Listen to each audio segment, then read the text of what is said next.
Na véspera de Natal, Clara acreditava que nada poderia doer mais, até perceber que tinha sido esquecida até pela própria família. Mas naquela noite fria, quando ela decidiu desaparecer no meio da praça vazia, um encontro inesperado colocaria em movimento algo que mudaria completamente seu destino. Tudo começou quando uma pequena estrela dourada rolou até seus pés, e, junto dela, o olhar de um desconhecido que parecia enxergar a dor que Clara escondia do mundo. E agora eu quero saber: de onde você está ouvindo essa história? E claro, se inscreva no canal para acompanhar cada novo capítulo dessa jornada emocionante. A véspera de Natal em Serra Dourada sempre fora mágica. Sempre. Desde a infância, quando Clara Monteiro corria descalça pelas ruas de paralelepípedo da cidade pequena, aquela noite tinha um sabor especial, um sabor que misturava chocolate quente, canela, esperança e a sensação de que o mundo, por algumas horas, se tornava melhor. Mais gentil. Mais verdadeiro. Mas naquela noite, quando Clara caminhava sozinha pela rua principal, com o casaco vermelho que herdara da mãe anos atrás, a magia parecia ter desaparecido. Ou, pelo menos, tinha desaparecido para ela. Ela tinha 28 anos. Cabelos castanhos que caíam suavemente sobre os ombros, olhos que costumavam ser alegres mas que agora carregavam uma tristeza profunda, e um jeito de caminhar que revelava o peso que carregava, não nos ombros, mas na alma. Seu corpo se movia pela cidade como um fantasma, presente fisicamente, mas ausente em tudo mais. O casaco vermelho, apesar de velho e gasto nas extremidades, era a única coisa que ainda conectava com quem ela fora. Cada vez que o vestia, sentia a presença da mãe, aquela mulher que cantava enquanto cozinhava, que abraçava forte demais e que morrera 5 anos atrás, deixando um vazio que ninguém conseguirá preencher. Conforme Clara caminhava pela rua principal de Serra Dourada, observava as casas decoradas.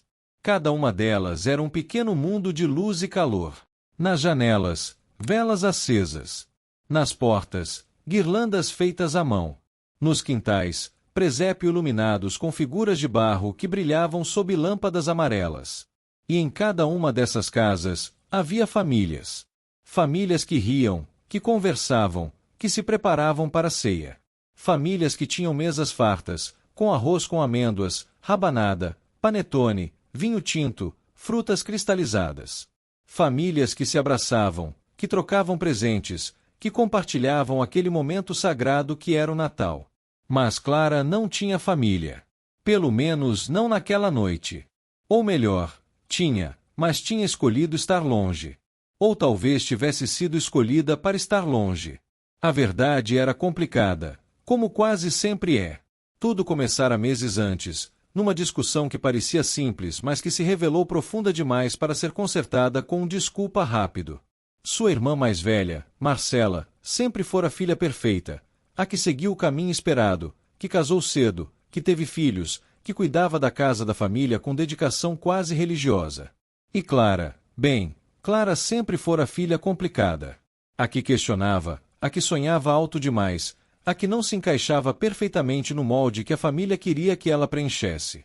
A discussão começara por causa de uma herança. Quando a mãe morreu, deixará uma pequena quantia de dinheiro para cada filha, nada extraordinário, mas o suficiente para fazer diferença. Marcela queria que Clara usasse aquele dinheiro para algo prático: comprar um imóvel, investir em um negócio seguro, construir uma vida de verdade. Mas Clara tinha outros planos. Ela queria estudar, queria viajar, queria descobrir quem era antes de se prender a responsabilidades que não pedirá. E foi aí que as palavras começaram a voar. Marcela disse que Clara era egoísta, que não pensava na família, que desperdiçava oportunidades, que era irresponsável. Clara respondeu que Marcela era controladora, que vivia através dos outros, que não deixava ninguém respirar, que a mãe teria querido que ela fosse feliz, não presa. O pai tentou intervir, mas acabou tomando partido de Marcela, como sempre fazia. A madrasta ficou em silêncio constrangido. E, quando tudo terminou, restou apenas portas batidas, lágrimas e um silêncio que se prolongou por meses. Clara tentará se reconciliar. Apareceu na porta da casa da família em setembro, com um bolo caseiro e os olhos vermelhos de choro. Marcela abriu a porta, mas não a deixou entrar. Conversaram na varanda, com a mãe de Marcela, a madrasta de Clara, observando de longe, desconfortável. Não é tão simples assim, Clara, disse Marcela, com a voz fria. Você não pode sair por aí fazendo o que quer, machucando as pessoas, e depois aparecer com um bolo esperando que tudo volte ao normal. Eu não queria machucar ninguém, respondeu Clara, com a voz tremendo. Eu só queria ser honesta sobre o que sentia. Ser honesta? Retrucou Marcela. Você foi cruel. Você disse que eu desperdiçava minha vida, que meus filhos eram um fardo. Como você acha que eu me sentia ouvindo isso? Clara tentou explicar. Tentou dizer que não era bem assim, que as palavras saíram erradas, que ela estava frustrada e machucada. Mas Marcela não quis ouvir. Fechou a porta suavemente, o que, de alguma forma, doía mais do que se tivesse batido. E, desde então, nada mudou. Os meses passaram. Clara tentou ligar algumas vezes, mas as chamadas não eram atendidas. Mandou mensagens que recebiam respostas frias e genéricas. Apareceu novamente na porta em outubro, mas dessa vez Marcela nem abriu, apenas deixou uma nota dizendo que não era o melhor momento. E agora era Natal. E Clara estava sozinha. Ela continuou caminhando pela rua principal, passando pelas casas iluminadas, pelos sons de risadas que vazavam pelas janelas, pelos aromas de comida que aqueciam o ar frio. Cada passo era um lembrete de tudo o que havia perdido. Não porque tivesse feito algo terrível, mas porque tinha sido honesta, e a honestidade, às vezes, é o preço mais alto que se pode pagar. Quando chegou à praça central de Serra Dourada, Clara parou. A praça era o coração da cidade. Era onde as pessoas se reuniam, onde os eventos aconteciam, onde a magia do Natal era mais intensa. E naquela noite, a praça estava sendo preparada para a grande festa comunitária de Natal, um evento que Clara conhecia bem, que havia frequentado durante toda a infância e adolescência. A árvore de Natal era monumental.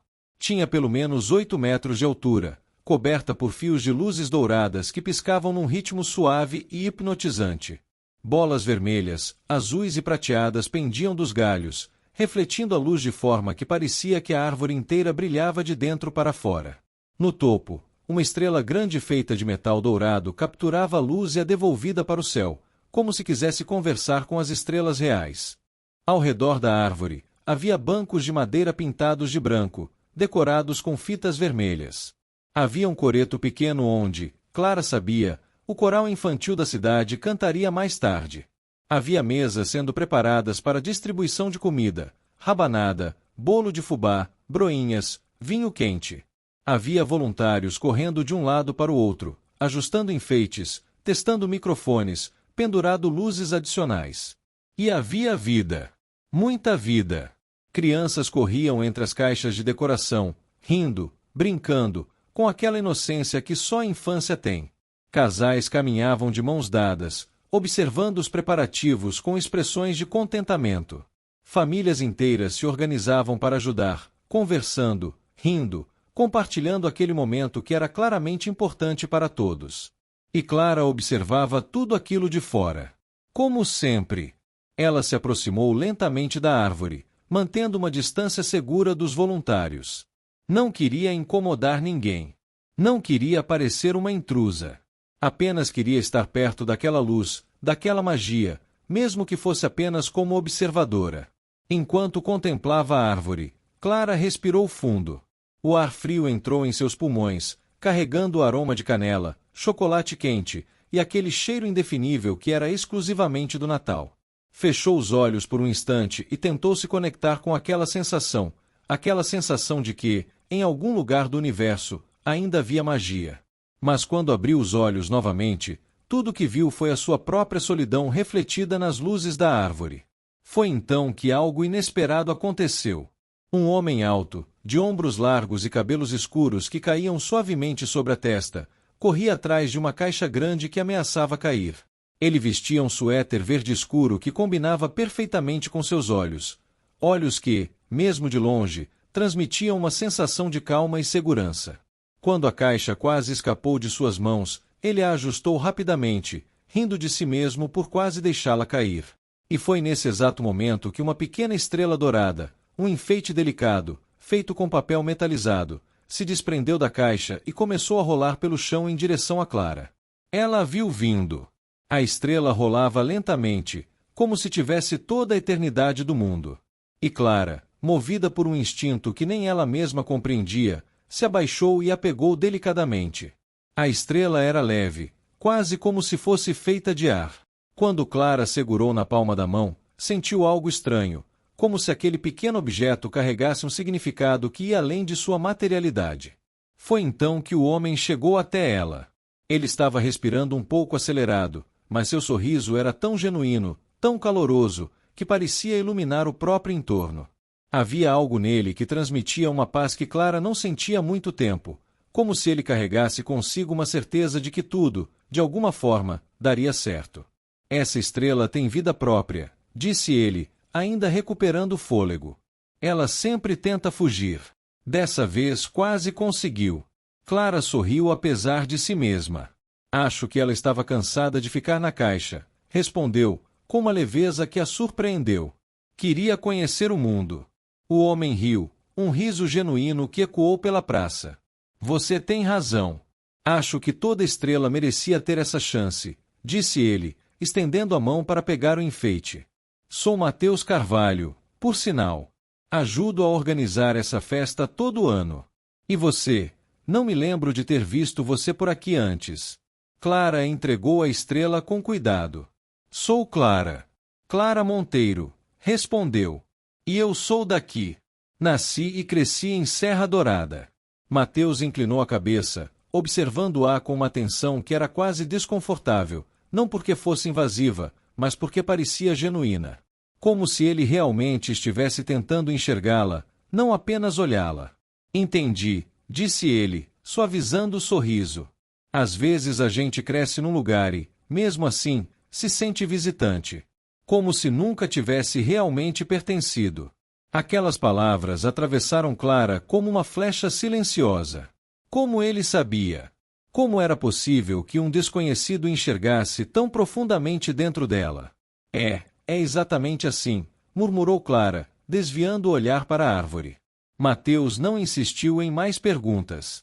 Apenas ficou ali, ao lado dela, observando a árvore também.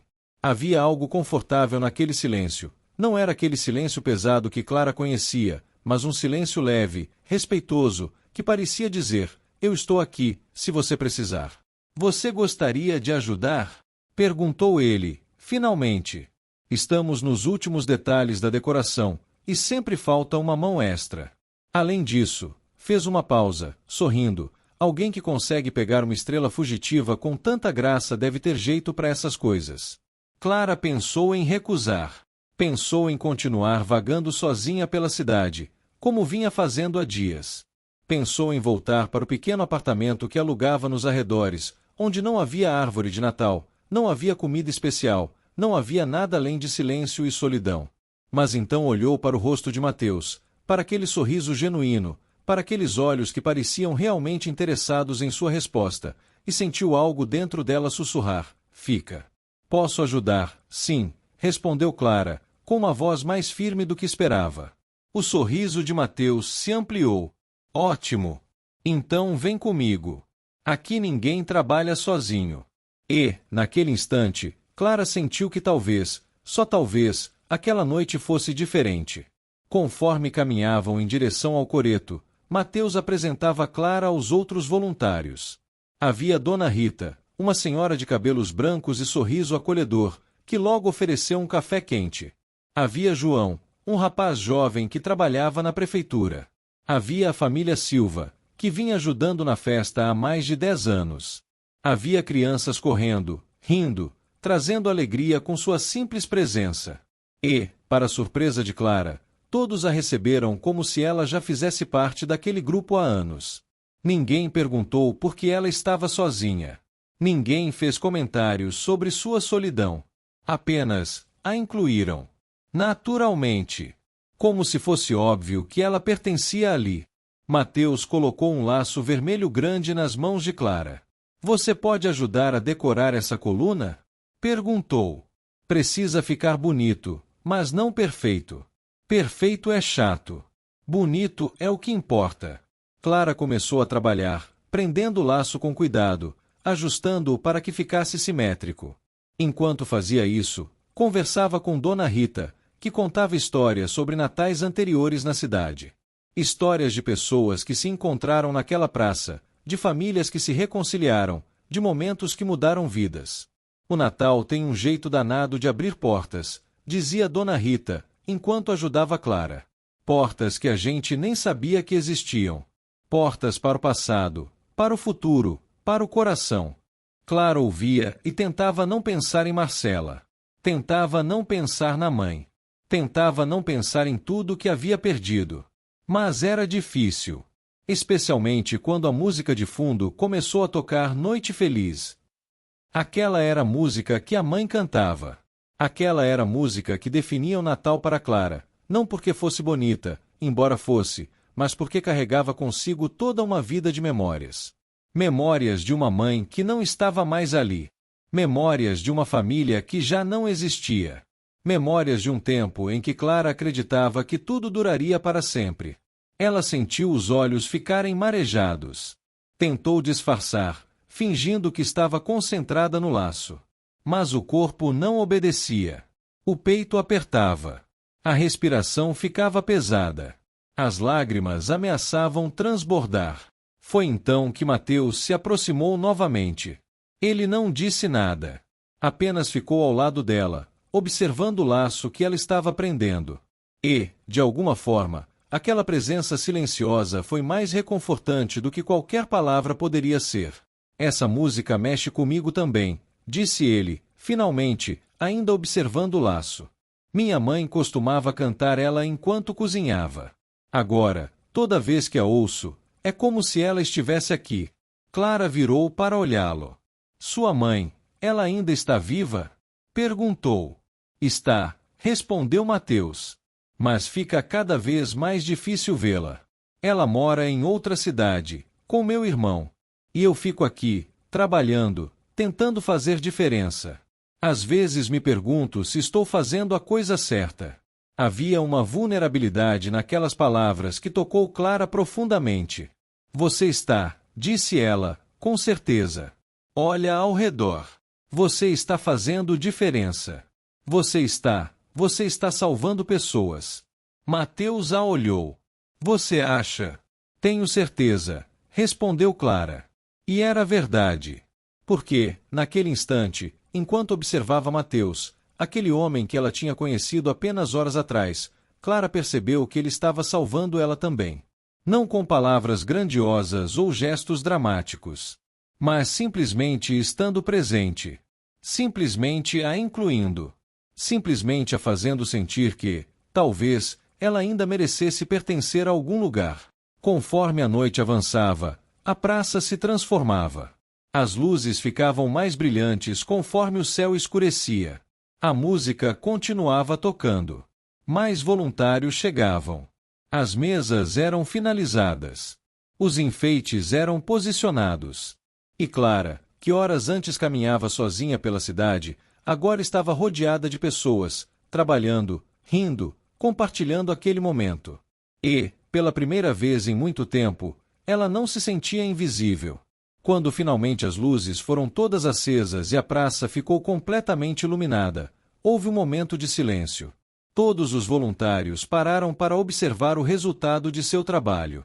Era lindo. Era mágico. Era exatamente o que o Natal deveria ser. E Clara, observando aquela praça iluminada, sentiu algo dentro dela se mover. Não era felicidade completa, porque ainda havia dor, ainda havia mágoa, ainda havia solidão. Mas era algo próximo. Era esperança. Era a sensação de que, talvez, a vida ainda tivesse surpresas guardadas.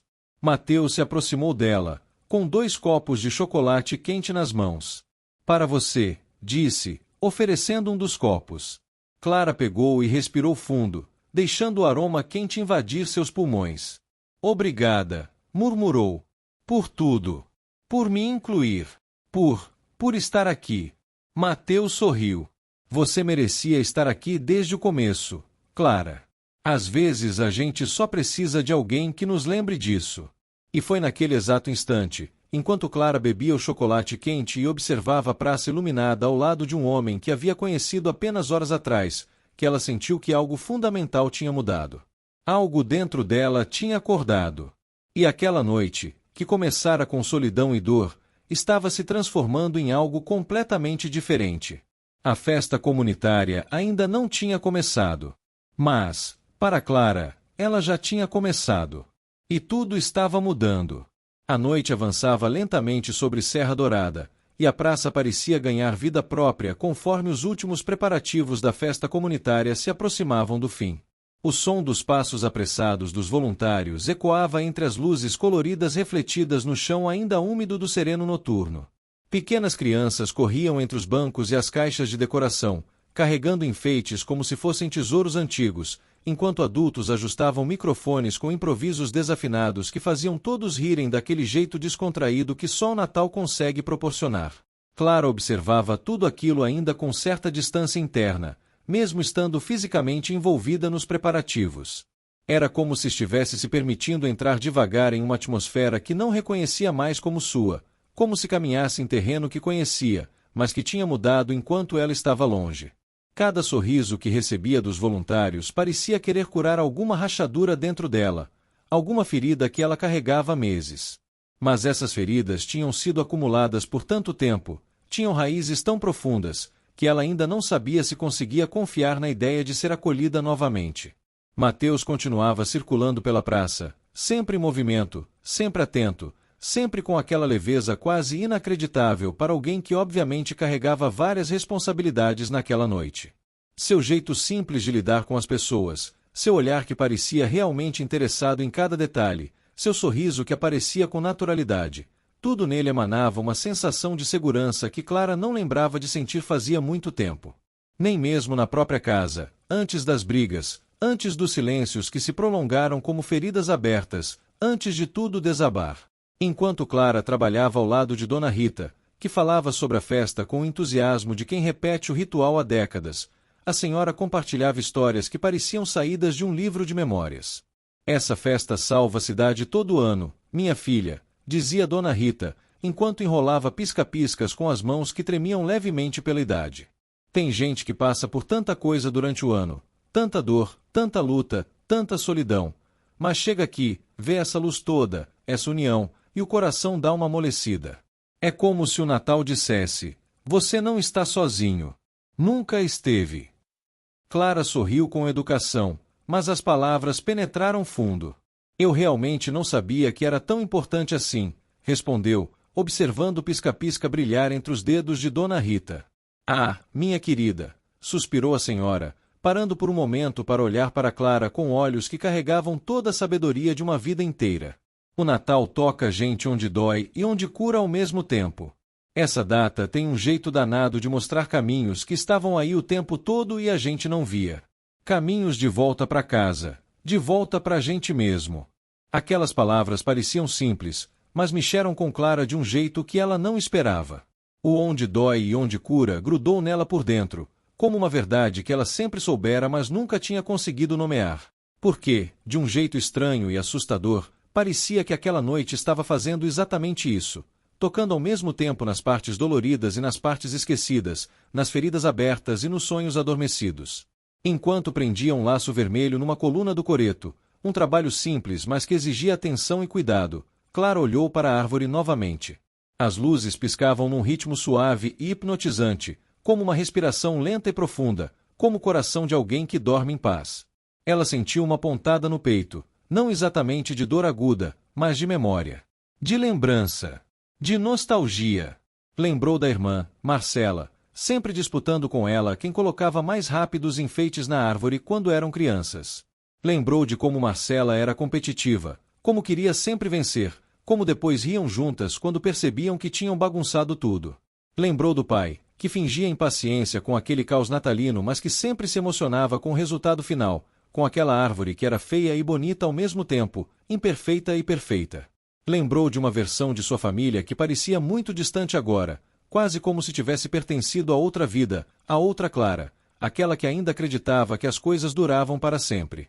E essa lembrança fez seus olhos ficarem marejados.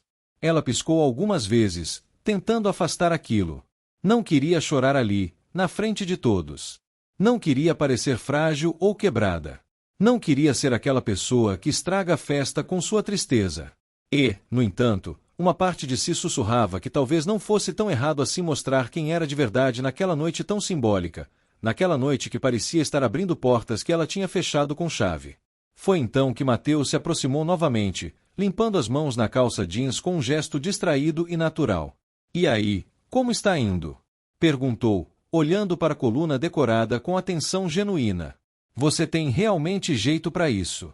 Ficou muito melhor do que se eu tivesse feito.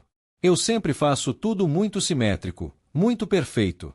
Você deixou com alma." Clara soltou uma risada curta, quase sem acreditar que alguém pudesse ver algo bom em seu trabalho. "Acho que só tive sorte", respondeu, tentando disfarçar a emoção que sentia. "Sorte nada", respondeu ele, inclinando a cabeça para observar melhor o laço, como se estivesse admirando uma obra de arte. "Você tem um toque. Eu percebi desde o começo, quando você pegou aquela estrela. Tem gente que só pega as coisas. Você cuida delas." Ela desviou o olhar, tentando esconder o rubor que sentiu subir pelas bochechas, aquela sensação quente que invadia seu rosto quando alguém a via de verdade. "Obrigada. Faz tempo que não ouço isso", murmurou, quase num sussurro que ela esperava que ele não escutasse completamente. Mas ele escutou. Mateus olhou para ela por alguns segundos. Não com pena, Clara odiava a pena. Não com surpresa condescendente. Mas com respeito silencioso, como se entendesse mais do que ela estava dizendo, como se conseguisse ler entre as linhas da sua história.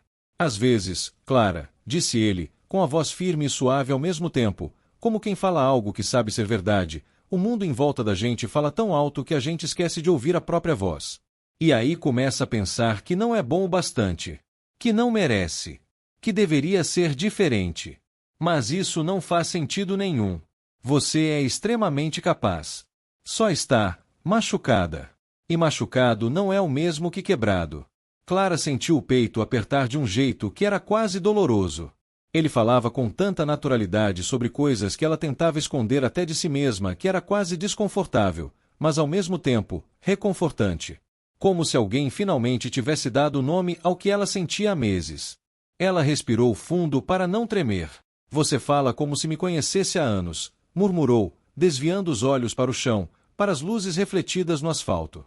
"Não preciso conhecer alguém há anos para perceber quando essa pessoa está carregando o mundo sozinha", disse ele, com uma suavidade que era quase perturbadora em sua precisão. "O olhar entrega tudo. Os olhos são como janelas, sabe? E os seus estão pedindo ajuda há muito tempo." Clara desviou o olhar para o chão, sentindo o coração bater mais rápido do que deveria. Sentiu o calor subir pelo pescoço. E, pela primeira vez naquela noite, percebeu que não queria fugir daquela conversa. Não queria levantar muros. Não queria fingir nada. Não queria ser aquela pessoa que mantém distância de tudo e de todos. Mas antes que pudesse dizer qualquer coisa, antes que pudesse organizar os pensamentos que se atropelavam em sua mente, o som do microfone no coreto chiou alto, fazendo todos pularem. Alguém anunciou, com uma voz que ecoava pela praça inteira, que o coral infantil faria sua última apresentação antes da abertura oficial da festa. Que era hora de todos se reunirem. Que a magia estava prestes a começar. A música reiniciou. As pessoas se aproximaram do coreto. O clima ficou ainda mais natalino, ainda mais doce, ainda mais familiar, como se o próprio ar tivesse mudado de textura. E, no meio disso, Mateus fez um gesto para ela. "Vamos assistir?" Ele não a forçou. Não insistiu. Apenas estendeu a mão, não para segurá-la, mas para convidá-la a estar ao lado dele. Um convite simples, mas que carregava o peso de tudo o que tinha sido dito entre eles naqueles últimos minutos. Clara hesitou por apenas um segundo. Mas então assentiu. O coral infantil era composto por cerca de 20 crianças, todas vestidas com camisetas vermelhas e gorros de Papai Noel que deslizavam pelas orelhas conforme elas se movimentavam. Elas cantavam desafinadas, animadas, com aquela inocência que só a infância tem, aquela inocência que Clara sentia que tinha perdido há muito tempo, talvez nunca tivesse realmente tido. As crianças subiam ao coreto com uma confiança que era quase comovente. Algumas tímidas, segurando as mãos umas das outras. Outras confiantes, sorrindo para a plateia como se aquele fosse o momento mais importante de suas vidas. E Clara observava aquilo com uma nostalgia tão profunda que quase conseguia sentir novamente o cheiro de bolo de fubá que sua mãe preparava enquanto elas, Clara e Marcela, montavam a árvore anos atrás. Conseguia quase ouvir a voz da mãe cantando junto com o rádio. Conseguia quase sentir aquela sensação de segurança que só a infância proporciona, quando você acredita que as pessoas que ama vão estar ali para sempre. A música que começou a tocar era Noite Feliz. E foi aí que algo dentro de Clara simplesmente desabou. Não de forma dramática. Não com soluços altos ou lágrimas que escorriam pelo rosto. Mas de forma silenciosa, interna, como se uma parede que ela tinha construído com tanto cuidado começasse a rachar por dentro. Ela levou uma das mãos ao peito, tentando conter o sentimento que crescia como uma onda. A lembrança da mãe cantando essa música, aquela música que era tão importante, tão significativa, veio com tanta força que ela mal conseguiu respirar. Via a mãe na cozinha, balançando suavemente enquanto misturava ingredientes para o bolo. Ouvia a voz dela, que não era perfeita, mas que era genuína, que era cheia de amor. Sentia o abraço dela, aquele abraço que era sempre um pouco mais apertado do que o necessário, como se a mãe quisesse guardar Clara dentro de si. E agora a mãe não estava mais ali. E Clara tinha desperdiçado meses que poderiam ter sido passados com a família, em uma briga que, vista de agora, parecia tão pequena, tão insignificante. Mateus percebeu imediatamente. Não porque fosse óbvio, Clara tentava manter a compostura, mas porque ele estava realmente observando. Porque ele realmente se importava. Ei, tudo bem? Perguntou, dando um passo mais perto, sua voz baixa e cuidadosa, como quem fala com alguém que está à beira de um abismo. Clara tentou responder, mas a voz falhou. É só, muita coisa ao mesmo tempo, murmurou, com os olhos marejados, tentando piscar para afastar as lágrimas antes que elas caíssem. Mateus não insistiu em mais perguntas. Não perguntou o que estava errado. Não ofereceu soluções fáceis. Não tentou consertar nada. Apenas ficou ali, ao lado dela, em silêncio. Presente. Disponível. Respeitando o espaço que ela precisava, e oferecendo companhia no exato momento em que ela precisava. Havia algo profundamente reconfortante naquela presença. Não era sufocante. Não era invasiva.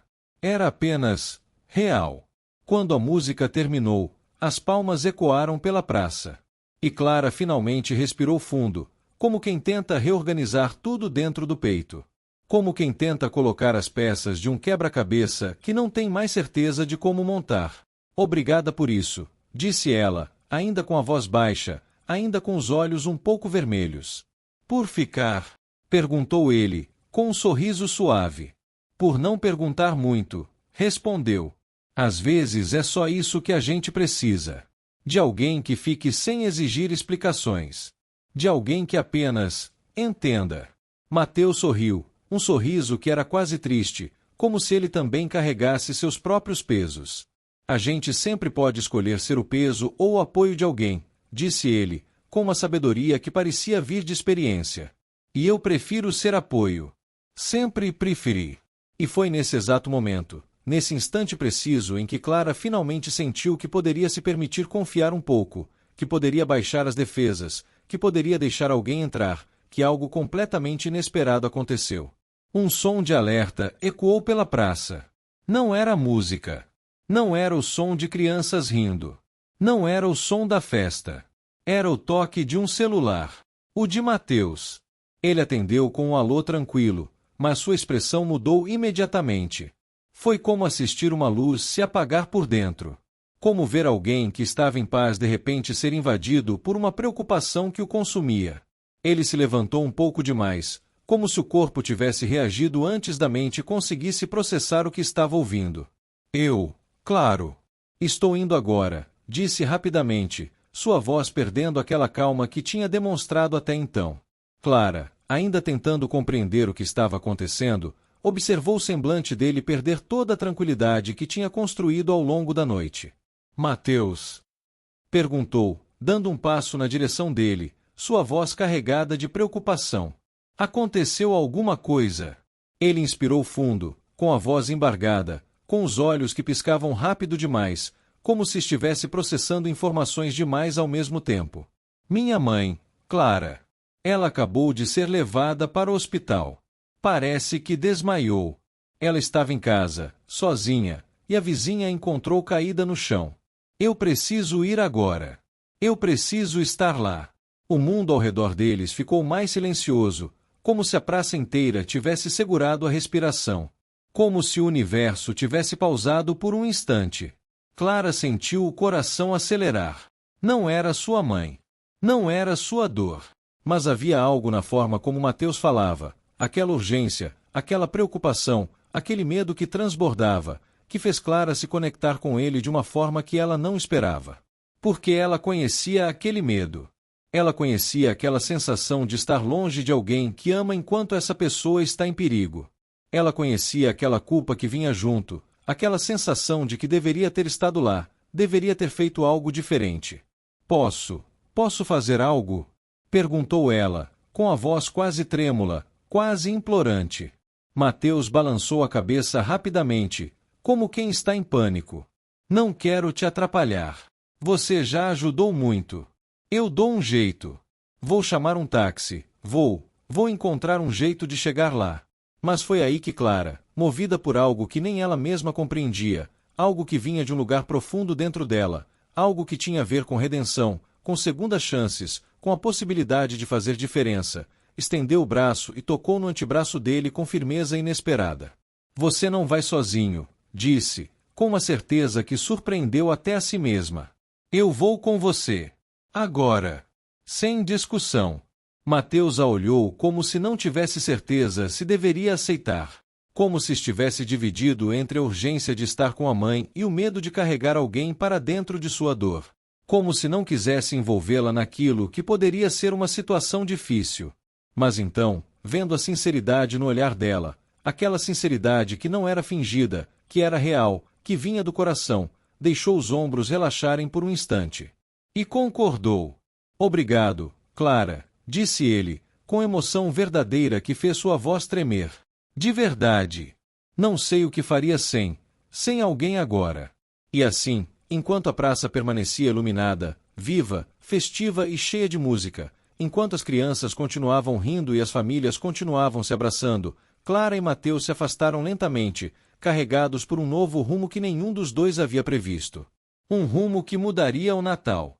Um rumo que mudaria tudo. O hospital de Serra Dourada não era grande. Era um prédio de 3 andares, construído nos anos 80, com aquele tom de branco que parecia estar sempre um pouco sujo, mesmo quando tinha sido recém-pintado.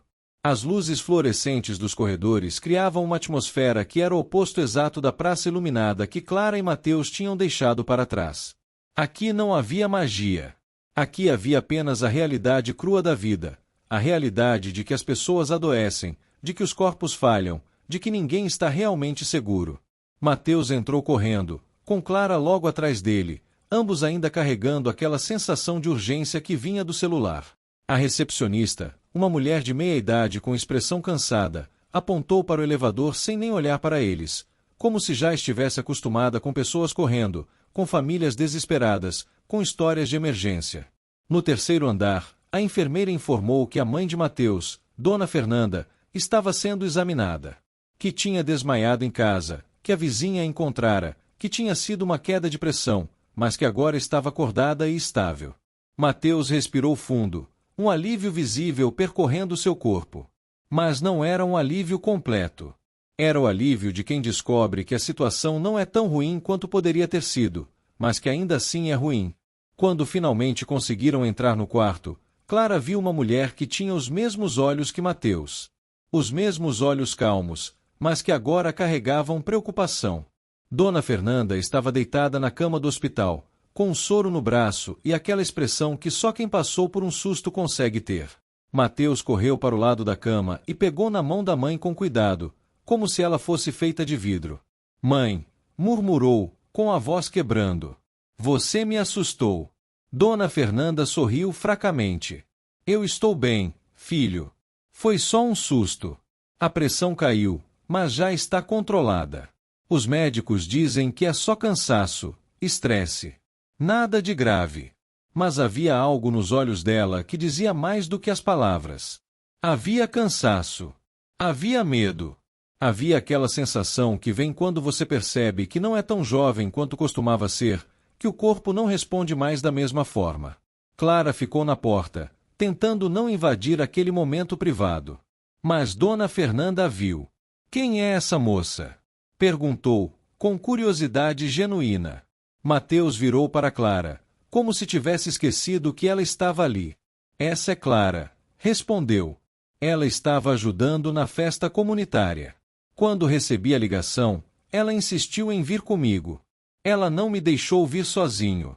Dona Fernanda observou Clara com atenção. Era aquele tipo de observação que só as mães conseguem fazer, aquele tipo de observação que vê além da superfície, que enxerga a história inteira em um rosto. Vem aqui, querida, disse Dona Fernanda, apontando para o lado da cama. Senta um pouco.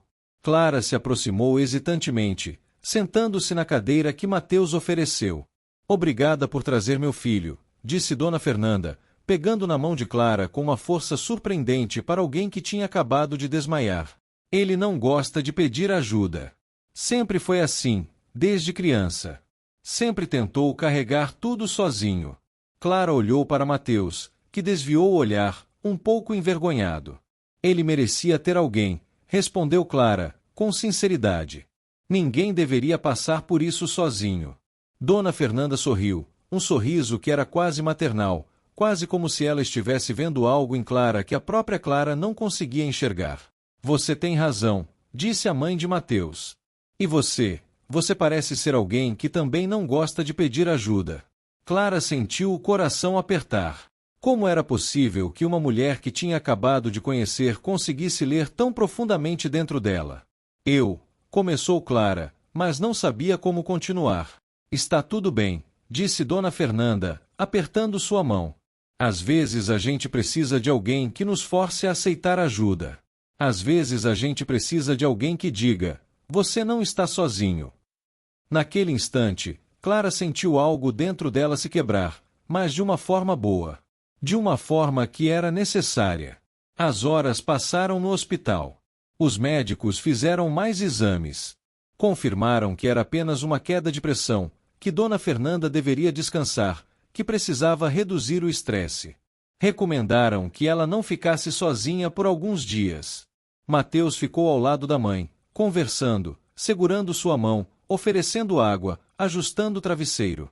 E Clara observava tudo aquilo com uma sensação estranha, uma sensação que era metade admiração, metade inveja. Porque ela via naquele relacionamento entre mãe e filho algo que ela tinha perdido. Algo que ela tinha desperdiçado em uma briga que agora parecia tão pequena, tão insignificante. Quando Dona Fernanda finalmente adormeceu, Mateus e Clara saíram do quarto e se sentaram no corredor do hospital, em duas cadeiras de plástico desconfortáveis que pareciam ter sido desenhadas para fazer as pessoas sofrerem. Obrigado, disse Mateus, quebrando o silêncio que tinha se instalado entre eles. De verdade. Eu não sei o que teria feito se você não estivesse aqui. Clara olhou para ele. Você teria feito o que sempre faz, respondeu. Você teria carregado tudo sozinho. Mateus sorriu tristemente. Provavelmente, admitiu. Meu irmão mora em São Paulo. Meu pai não está mais aqui. E minha mãe, ela sempre tentou ser forte demais. Sempre tentou não ser um fardo. E eu cresci aprendendo a fazer o mesmo. Clara entendeu. Porque ela também tinha aprendido isso. Ela também tinha aprendido a carregar tudo sozinha, a não pedir ajuda, a fingir que estava tudo bem quando na verdade estava tudo desabando. Minha mãe morreu há 5 anos, disse Clara, surpreendendo a si mesma com a confissão. E depois disso, tudo ficou diferente. Minha relação com minha família, ela nunca foi a mesma. Mateus a olhou. Você quer falar sobre isso? Perguntou, com aquele jeito dele de ser genuinamente interessado. E Clara falou. Falou sobre a discussão com Marcela. Falou sobre as palavras que foram ditas. Falou sobre o silêncio que se seguiu. Falou sobre como ela tentará se reconciliar e como tinha sido rejeitada. Falou sobre como estava sozinha naquela noite de Natal, sem família, sem lugar para ir. Mateus ouviu tudo sem interromper. Apenas ouviu. E, quando ela terminou, ele disse: Você sabe, Clara, às vezes a gente diz coisas que não quer dizer quando estamos feridos. Às vezes a gente constrói muros tão altos que esquecemos como derrubá-los. Mas isso não significa que não possamos tentar. Eles não querem me ouvir, respondeu Clara, com a voz carregada de dor. Eu tentei. Eu realmente tentei. Você tentou uma vez, disse Mateus. Mas e se tentasse novamente? E se não desistisse? Clara balançou a cabeça. Não sei se consigo. Não sei se consigo lidar com mais uma rejeição. Mateus respirou fundo. Eu entendo, disse ele.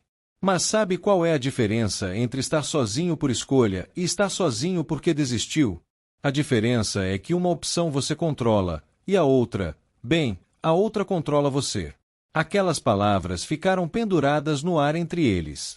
E Clara sentiu que talvez, só talvez, ele estivesse certo. Quando saíram do hospital, já era quase meia-noite. A festa comunitária tinha terminado. A praça estava vazia, as luzes desligadas, os voluntários tinham ido para casa. Tudo que tinha sido tão bonito, tão mágico, agora parecia apenas um espaço vazio e escuro. Mas Mateus sugeriu que fossem até lá. Preciso desligar as luzes, explicou. E, bem, acho que você merecia ver a praça em paz. Sem o caos da festa. Quando chegaram, a praça estava realmente vazia. A árvore de Natal ainda estava lá, mas sem as luzes acesas, parecia apenas um aglomerado de galhos. Os bancos estavam vazios. O coreto estava escuro. Era como se toda a magia tivesse desaparecido. Mas então Mateus fez algo inesperado. Ele foi até o painel de controle das luzes e as acendeu novamente. A praça se iluminou. E, naquela hora da noite, com apenas os dois ali, com silêncio envolvendo tudo, a praça parecia ainda mais bonita do que durante a festa. Por que você fez isso? Perguntou Clara. Porque você merecia ver isso, respondeu Mateus. Você merecia ver a beleza que você ajudou a criar. Você merecia saber que fez diferença. Clara observou a árvore iluminada. Observou as luzes refletidas no chão molhado. Observou aquele pequeno mundo mágico que tinha sido criado por pessoas que se importavam. E, pela primeira vez naquela noite, sentiu que talvez, só talvez, ela também fizesse parte daquilo. Mateus se aproximou dela. Você sabe, disse ele, com a voz suave, que você não precisa estar sozinha, certo? Que você tem valor. Que você merecia estar aqui, nessa praça, nessa cidade, nessa vida. Clara o olhou. E, naquele instante, quando as luzes da árvore refletiam nos olhos dele, quando o silêncio da noite envolvia os dois, Clara sentiu que algo fundamental tinha mudado. Não era amor, ainda não. Mas era o começo de algo. Era a possibilidade de algo. Eu gostaria de acreditar nisso, murmurou Clara. Então acredita, respondeu Mateus. Porque eu acredito. E às vezes tudo o que a gente precisa é que alguém acredite por nós, até que a gente consiga acreditar em si mesmo. E foi naquele instante que Clara, movida por algo que não conseguia explicar, se aproximou de Mateus e o beijou. Não foi um beijo planejado. Não foi um beijo que ela tinha ensaiado em sua mente. Foi apenas um beijo, simples, genuíno, cheio de tudo que ela tinha sentido naquela noite. E Mateus a beijou de volta. Depois do beijo, ficaram ali, abraçados, enquanto a praça brilhava ao redor deles. Mas a magia do momento foi interrompida quando o celular de Mateus tocou novamente. Desta vez era seu irmão. Mateus atendeu e sua expressão mudou imediatamente. O quê? Perguntou, com a voz subindo. Quando? Quanto tempo ela tem? Clara sentiu o coração disparar. Algo estava errado. Muito errado. Mateus desligou o telefone e olhou para Clara com expressão de pânico. Era meu irmão, disse ele, com a voz tremendo. Ele estava conversando com minha mãe no hospital, e ela começou a reclamar de dor no peito. Os médicos acham que pode ser um problema cardíaco. Eles estão fazendo exames agora. O mundo ao redor de Clara ficou silencioso. E, naquele instante, ela compreendeu que a noite ainda não tinha terminado. Que ainda havia muito a acontecer. Que o Natal ainda tinha surpresas guardadas. O hospital estava diferente à noite. As luzes fluorescentes pareciam mais intensas, mais frias, mais desumanas. Os corredores que tinham parecido apenas um pouco desconfortáveis horas atrás agora pareciam labirintos de incerteza. Mateus corria, com Clara logo atrás dele, ambos ainda carregando aquela sensação de urgência que tinha se transformado em pânico puro. Quando chegaram à sala de espera da unidade de cardiologia, o irmão de Mateus, um homem de cerca de 35 anos, com os mesmos olhos calmos mas agora completamente apavorados, estava de pé, andando de um lado para o outro como um animal enjaulado. "Mateus!" exclamou, quando viu o irmão. "Graças a Deus! Os médicos estão fazendo mais exames. Eles acham que pode ser um infarto. Ou pode ser apenas uma arritmia. Eles não sabem ao certo ainda." Mateus sentou-se, como se as pernas tivessem simplesmente desistido de sustentá-lo. "Ela estava bem", murmurou, com a voz quase inaudível. "Há poucas horas ela estava bem." "A gente nunca sabe", respondeu o irmão, Ricardo, com uma amargura que vinha de alguém que tinha aprendido essa lição de forma muito dura. "A gente acha que temos tempo. A gente acha que vai estar tudo bem. E depois?" Ele não terminou a frase. Não precisava. Clara se sentou ao lado de Mateus, mas manteve uma distância respeitosa. Sabia que ele precisava de espaço, mas também sabia que ele precisava saber que ela estava ali. As horas passaram como minutos, ou talvez fossem dias. O tempo parecia ter perdido seu significado naquele corredor de hospital, naquela sala de espera onde as únicas coisas que existiam eram a incerteza e o medo. Finalmente, um médico emergiu. "Família de Fernanda Carvalho?" perguntou. Mateus se levantou tão rápido que quase caiu. "Sim, aqui", respondeu. "Sua mãe teve um infarto", disse o médico, com aquele tom profissional que tinha que ser ao mesmo tempo informativo e reconfortante. "Mas foi um infarto pequeno.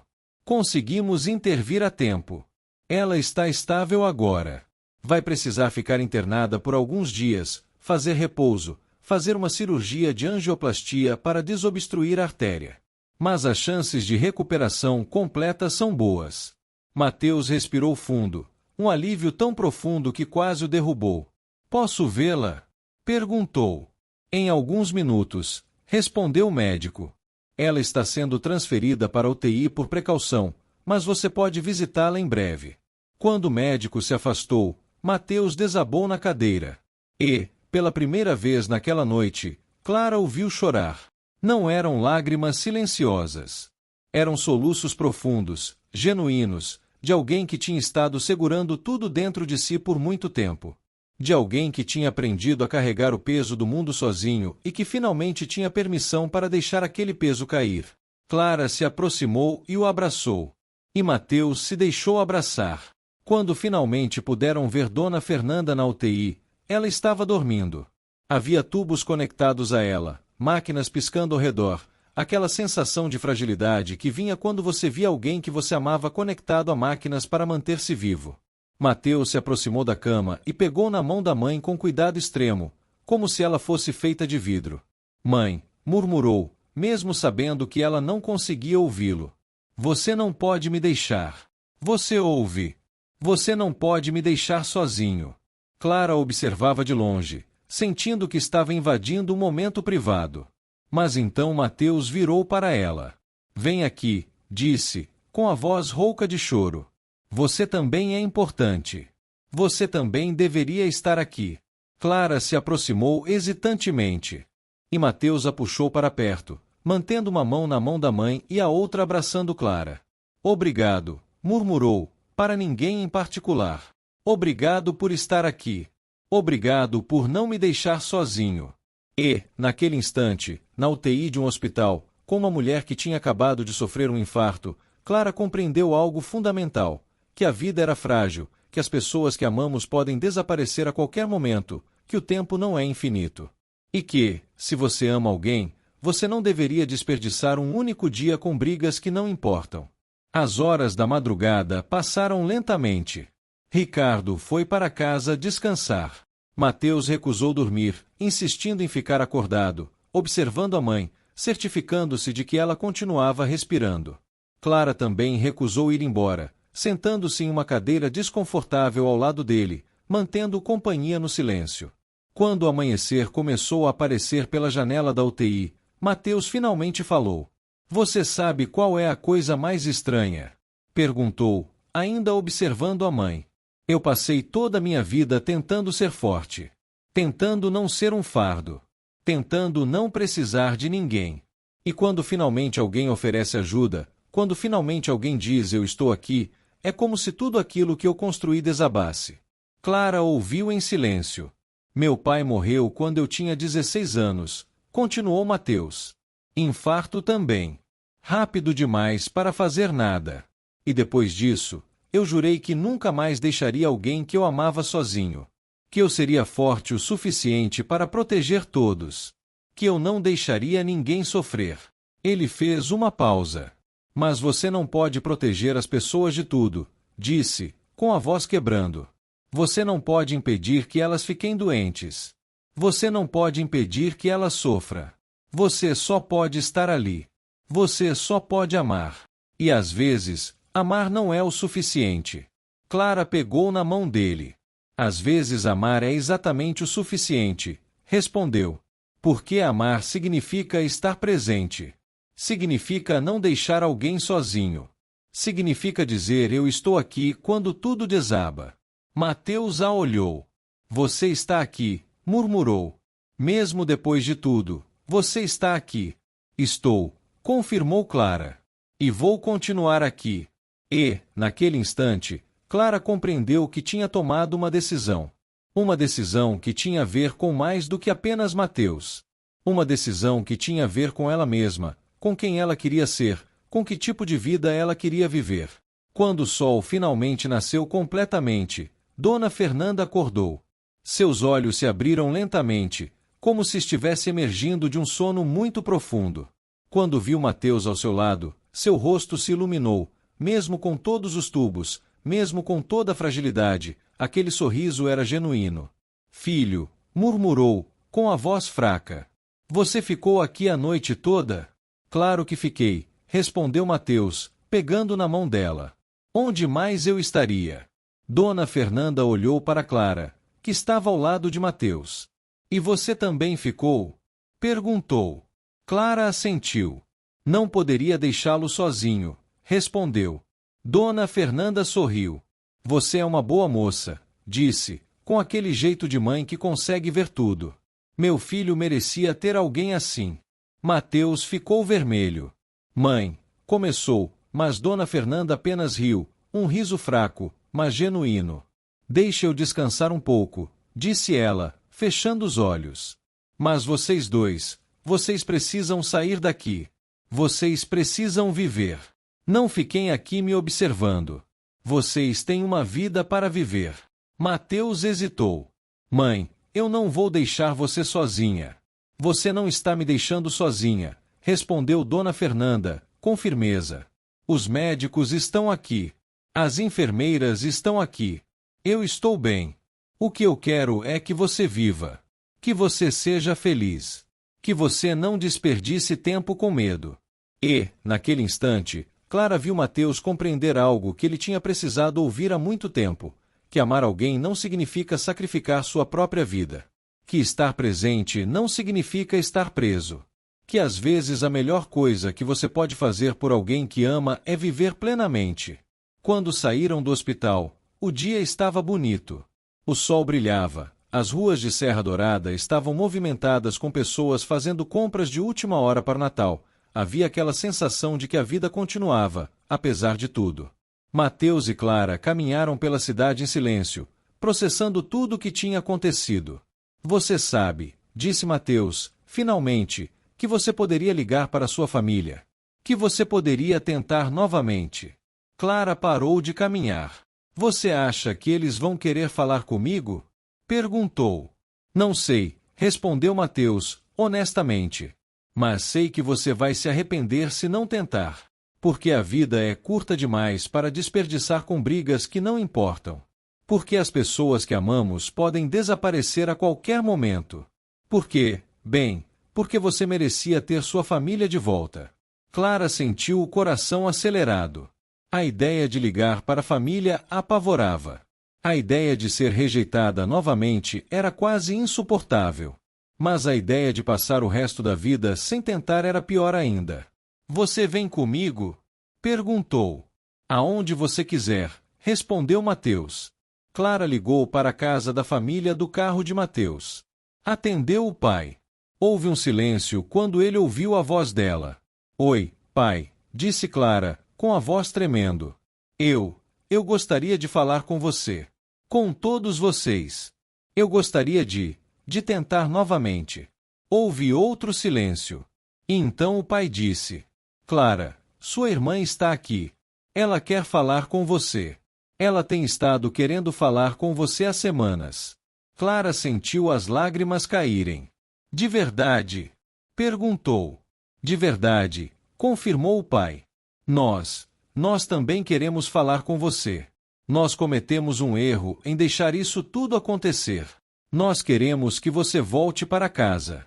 E, naquele instante, Clara compreendeu que a noite de Natal, aquela noite que tinha começado com solidão e dor, tinha se transformado em algo completamente diferente. Tinha se transformado em redenção. A casa da família Monteiro era exatamente como Clara lembrava. A mesma fachada branca com detalhes em azul. A mesma porta de madeira que rangia quando abria. O mesmo jardim onde ela e Marcela brincavam quando crianças. Tudo estava ali, intacto, como se o tempo tivesse esquecido daquele lugar, ou como se aquele lugar tivesse se recusado a mudar, esperando que Clara voltasse. Mateus estacionou o carro alguns metros antes da casa, oferecendo a Clara um espaço para respirar, para se preparar, para reunir coragem. Você tem certeza? Perguntou ele, com aquela gentileza que tinha se tornado tão familiar. Clara respirou fundo. Não, respondeu, honestamente. Mas preciso fazer isso. Mateus pegou na sua mão. Eu estou aqui, disse. Não importa o que aconteça, eu estou aqui. E aquelas palavras foram o suficiente. Clara saiu do carro e caminhou em direção à porta da casa. Cada passo era pesado, carregado de emoção, de medo, de esperança. Ela levantou a mão para bater, mas a porta se abriu antes que conseguisse. Era o pai. Ele estava ali, com aquele rosto que tinha envelhecido nos últimos meses, com aqueles olhos que carregavam arrependimento e amor em partes iguais. Por um momento, nenhum dos dois se moveu. Apenas se observaram, como se estivessem tentando reconhecer um ao outro após uma eternidade de separação. E então o pai abriu os braços. Clara correu para ele. E, naquele abraço, tudo que tinha sido dito, tudo que tinha sido feito, tudo que tinha sido perdido, pareceu desaparecer. Restava apenas o amor. Apenas a conexão. Apenas a sensação de estar em casa. Desculpa, murmurou o pai, com a voz quebrando. Desculpa por tudo. Desculpa por não ter ouvido você. Desculpa por ter tomado partido. Desculpa por ter deixado isso tudo acontecer. Desculpa eu também, respondeu Clara, com lágrimas escorrendo pelo rosto. Eu deveria ter sido mais cuidadosa com as palavras. Eu deveria ter tentado entender melhor. Vem, disse o pai, puxando-a para dentro da casa. Sua irmã está aqui. E sua madrasta. E, bem, todos queremos falar com você. Quando Clara entrou na sala, viu Marcela. Sua irmã estava de pé, com os olhos vermelhos de choro, com aquela expressão que era metade medo, metade esperança. Por um instante, as duas irmãs apenas se observaram, como se estivessem tentando encontrar o caminho de volta uma para a outra. Então Marcela correu para Clara e a abraçou. Desculpa, chorava Marcela. Desculpa por ter sido tão dura. Desculpa por não ter ouvido você. Desculpa por ter deixado que uma briga destruísse tudo. Desculpa eu também, respondeu Clara, abraçando a irmã com força. Eu senti sua falta. Eu senti tanta falta de você. Eu também, murmurou Marcela. Todos os dias. Especialmente nesse Natal. A madrasta se aproximou, com expressão tímida. Oi, Clara, disse. Bem-vinda de volta. Clara a abraçou também. Obrigada, respondeu. E, naquele instante, na sala da casa onde tudo tinha começado a desabar, tudo começava a ser reconstruído. Mateus esperava do lado de fora, dando espaço para a família se reconectar.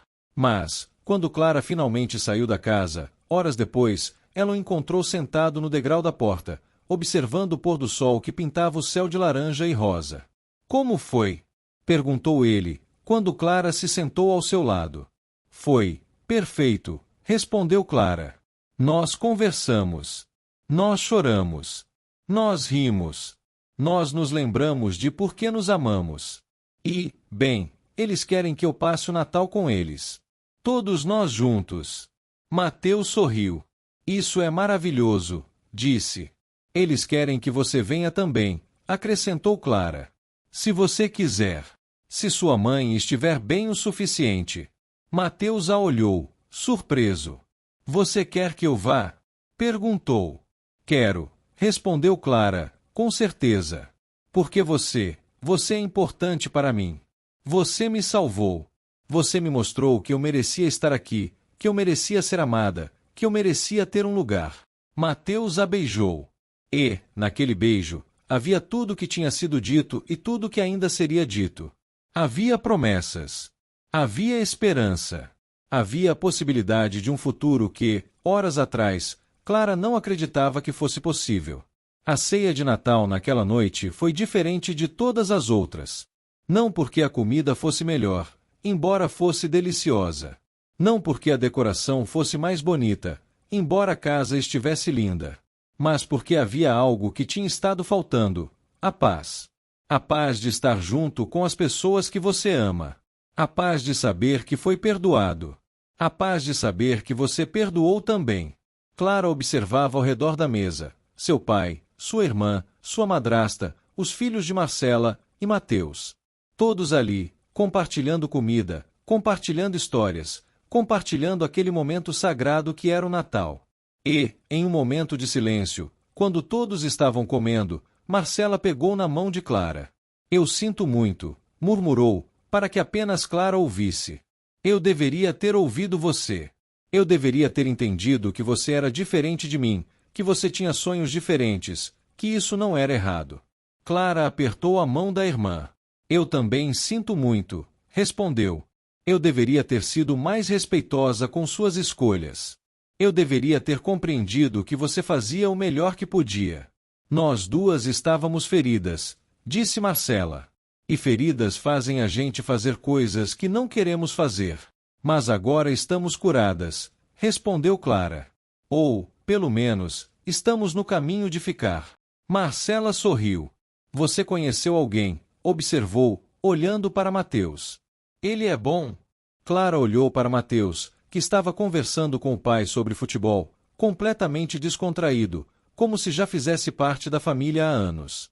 Ele é, respondeu Clara. Ele é muito bom. Depois da ceia, quando a noite já estava avançada e as crianças tinham ido dormir, todos se reuniram na sala para aquele momento que era tradição na família Monteiro, a troca de presentes. Mas, desta vez, havia um presente especial. O pai de Clara se levantou e pediu silêncio. Eu gostaria de dizer algo, começou, com a voz emocionada. Esse Natal quase não aconteceu. Quase perdemos nossa filha. Quase deixamos que uma briga destruísse tudo o que construímos. Mas, graças a Deus, Clara voltou. E ela trouxe alguém muito especial com ela.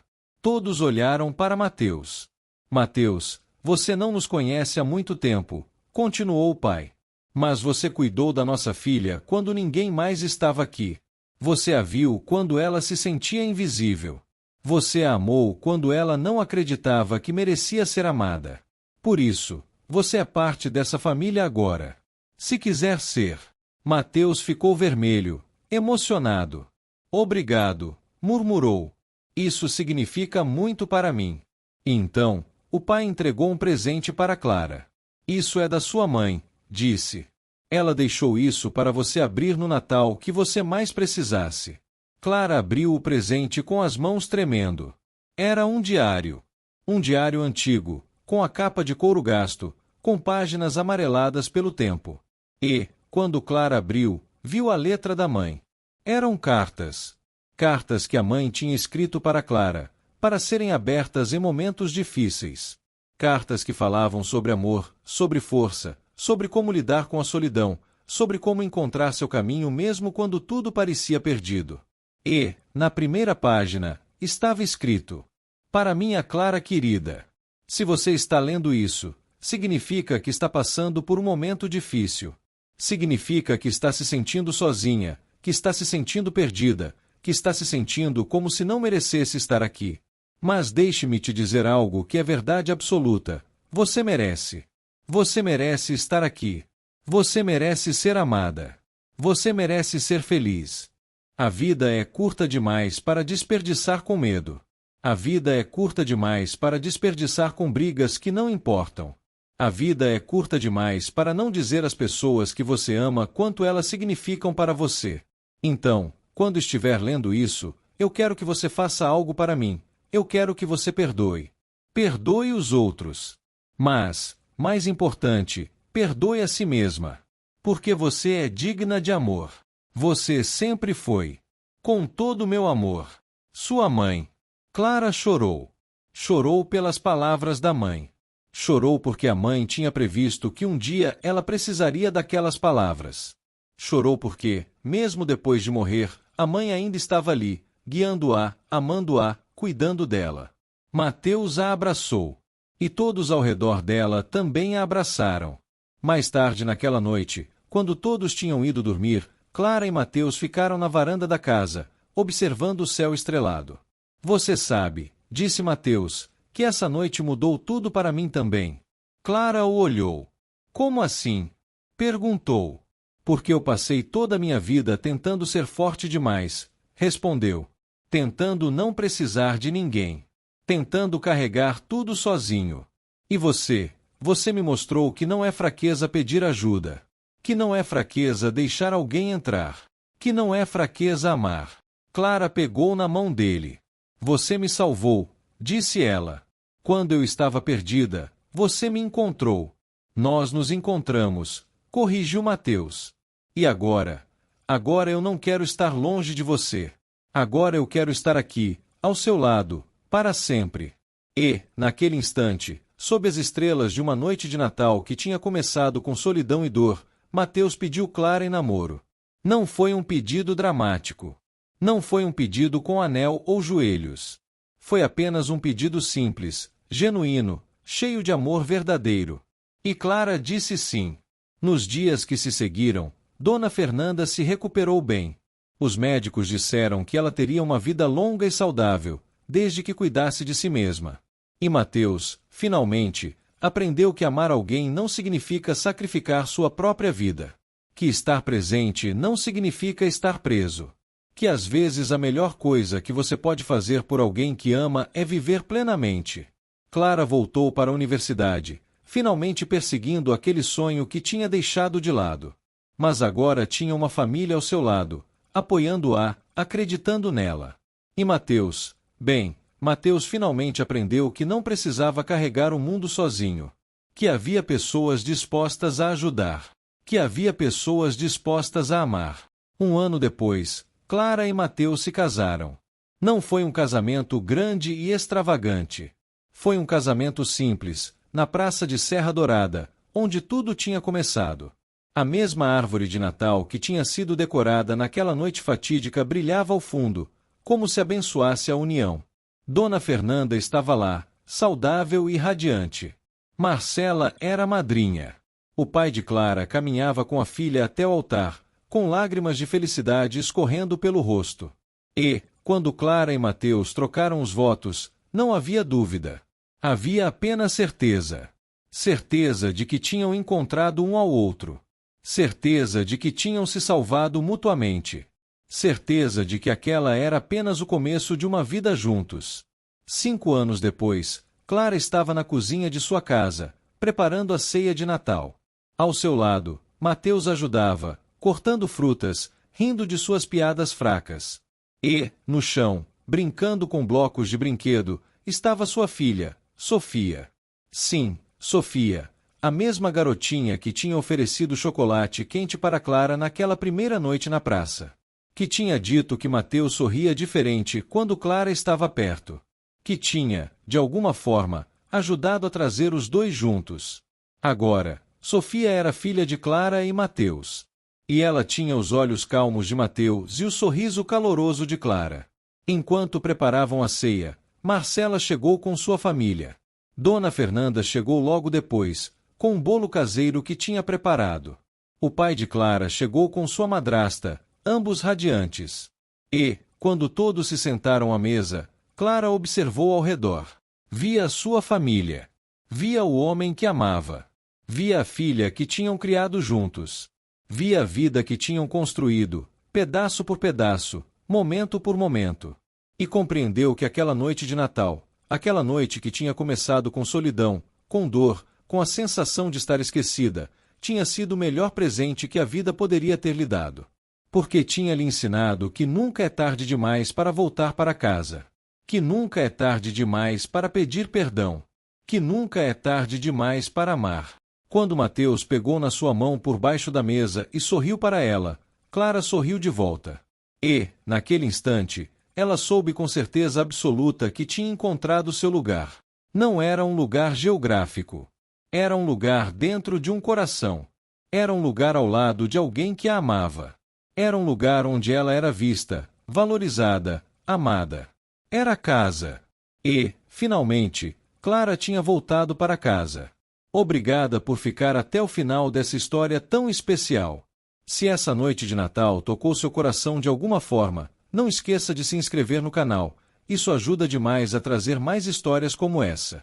E me conta nos comentários, qual parte mais emocionou você? Foi o reencontro, o perdão, ou aquele momento em que a vida finalmente sorriu para Clara? Eu vou amar ler sua resposta. Até a próxima história.